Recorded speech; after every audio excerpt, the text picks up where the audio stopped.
is what's really interesting, is that it goes back to that very, very first conversation about how we need to change people's mindsets. Absolutely. That this is health promoting. You know, we vaccinate, we flea treat, we worm, we have annual assessments. This is the biggest killer of dogs. Done. We know this. The interesting thing we about do so little. Yeah, those figures that you quoted earlier on from Duncan's study are the most striking thing about that was two things. Firstly, is the change in the incidence rates. We have always worked from thinking that 20% of dogs will be affected by OA during their life, but that clearly is a woeful underestimate. Yeah. Even in my obsession, I've been obsessed for 8 years now, and it went from 20%, which was done by the telephone poll in 1996 with Johnson and all.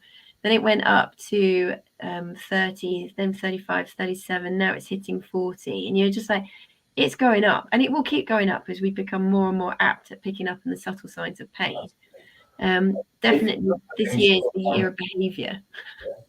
So I think that's the one thing, is that big jump in numbers. The second thing is that young cohort.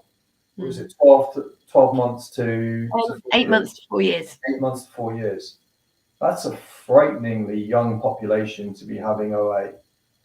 And this is where, you know, I think one of the big misunderstandings broadly, right across the board, is just what OA means. Because arthritis, pure and simple, is just an inflamed joint. You do not need to have bony change to have arthritis. All you need to have is pain and inflammation within the joint. For whatever reason, it is pain and inflammation within the joint.